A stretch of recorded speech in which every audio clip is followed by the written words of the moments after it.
Chargesheet is not a public document. और supreme court ने अपने ही जजमेंट में जो कि है सौरभ दास वर्सेस यूनिवर्सिटी ऑफ इंडिया में ये कहा है। तो चलो मैं बताता हूँ इसके क्रैक्स क्या हैं, क्या कंटेंशन पटिशनर के काउंसिल के द्वारा दिए गए और सुप्रीम कोर्ट ने उन्हें किस ग्राउंड पर रिजेक्ट करते हुए ये रिट पटिशन को डिसमिस कर दिया। पहला ग्राउंड जो उन्होंने लिया था पटिशनर के काउंसिल ने, उसमें उन्होंने ये कहा था कि youth bar association of India का एक मामला था सुप्रीम कोर्ट में। उसने सुप्रीम कोर्ट में कहा था कि chargesheet must be a public document, but supreme court ने इस मैटर में उस केस को क्लियर करते हुए ये कहा कि youth bar association of India के मामले में सुप्रीम कोर्ट ने चार्जशीट को नहीं एफआईआर को पब्लिक डॉक्यूमेंट कहा था and that must be available on the website of the police officers, तो जो कि आज हो रहा है।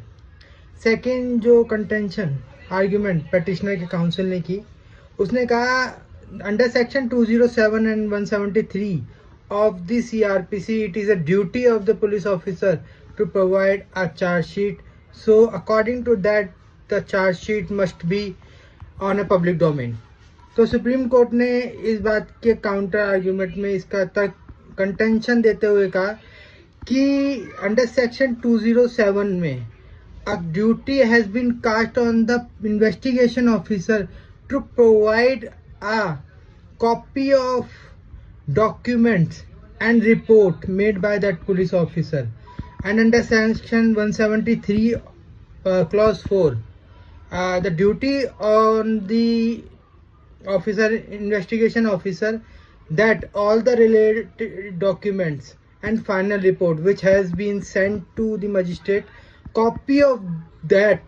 provided to the accused. और इसके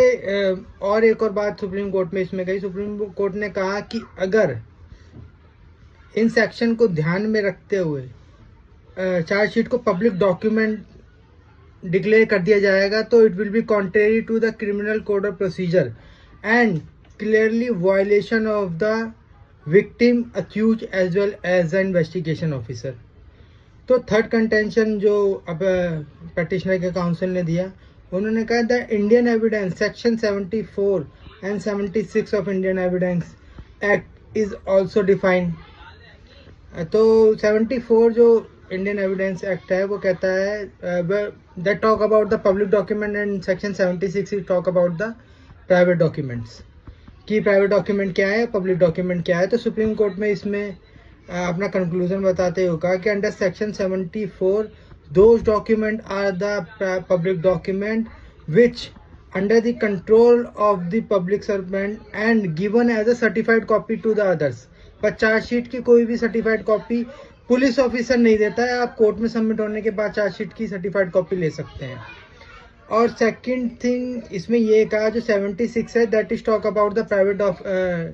डॉक्यूमेंट, जिसमें सिंपल सी बात क्या रखी है, जो डॉक्यूमेंट पब्लिक डॉक्यूमेंट नहीं है वो प्राइवेट डॉक्यूमेंट है। सो सुप्रीम कोर्ट ने कहा कि under section 74 and 76 of Indian evidence act chargesheet is not a public document. Then उसके बाद फोर्थ जो कंटेंशन पटिशनर के काउंसिल ने कहा, उन्होंने कहा under RTI act section 4 this is a right a person to get the copy of chargesheet. So supreme court में इसने सिंपल से कहा कि जो सेक्शन 4 है सब क्लॉज 1 का sub clause B, chargesheet is not fall within the purview of that. तो इन चारों जो कंटेंशन पटिशनर के काउंसिल ने दी, सुप्रीम कोर्ट ने इन चारों को के कॉन्ट्रेरी आंसर करते हुए अपने कंक्लूजन दिया और इस पिटिशन को डिसमिस कर दिया, ये कहते हुए chargesheet can not be a public document, this will be a violation of the victim, accused as well as the investigation officer।